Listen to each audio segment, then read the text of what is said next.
How to get ready for your dental appointment.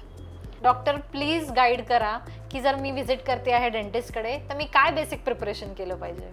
मी ना याचा answer 2 स्टेपमध्ये देते. ओके.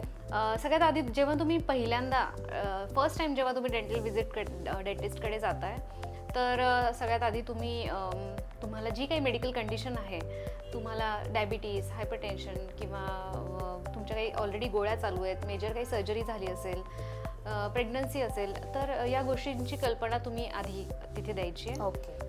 त्याच्यानंतर तुम्ही येताना डेफिनेटली ब्रश करून यायला पाहिजे. कारण काय होतं की डायग्नोज करताना तुम्ही ज्या कंप्लेंटसाठी आले ती जागा किंवा आजूबाजूचे दात आपल्याला व्यवस्थित चेक करता येतात.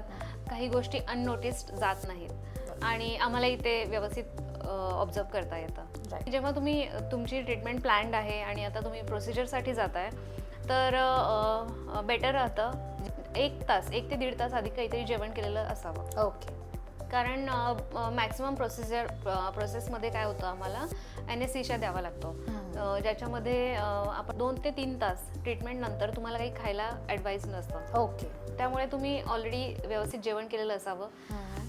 बऱ्याचदा असं होतं की पेशंट लिटरली चक्कर येऊन पडतात. हां, त्यामुळे तुम्ही काहीतरी खाल्लेलं असावं. आम्ही कुठलीही ट्रीटमेंट केल्यानंतर किंवा एनेस्थीसिया जरी दिला नाही तेव्हाही सिमेंट फिलिंग केल्यानंतर, कॅप बसवल्यानंतर आम्ही इमिजिएटली खायला सांगत नाहीत. त्यामुळे तुम्ही ऑलरेडी व्यवस्थित खाऊन या, म्हणजे ट्रीटमेंट केल्यानंतर आपल्या तोंडाला ब्रेक देता येतो. ओके. तुम्ही जेव्हा ट्रीटमेंटसाठी येताय तर एनेस्थीसियामुळे किंवा प्रोसिजरमुळे बऱ्याचदा आम्ही जास्त बोलायला नाही असं सांगतो, किंवा आपल्याला अँझायटीमुळे आपल्यासोबत कुणीतरी असणं गरजेचं आहे.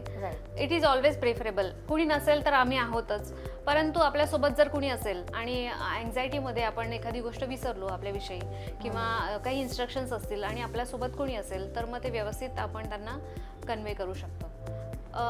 जेव्हा तुम्ही पहिल्यांदा येताय ना तेव्हा थोडंसं स्पेसिफिक आम्हाला सांगा. म्हणजे काही पेशंट्स लिटरली आले आणि चेअरवर बसतायत की बघा तुम्ही आता काय करायचं. तर तुम्ही थोडंसं स्पेसिफिक राहा. तुमचे काय कन्सर्न आहेत, तुम्हाला एक्झॅक्टली काय हवं आहे, काय अपेक्षा आहे, किंवा तुम्ही जर स्माइल डिझायनिंगसाठी किंवा ऑर्थो ट्रीटमेंटसाठी येताय तर तुमच्या काय अपेक्षा आहेत याविषयी थोडं स्पेसिफिक असणं गरजेचं आहे.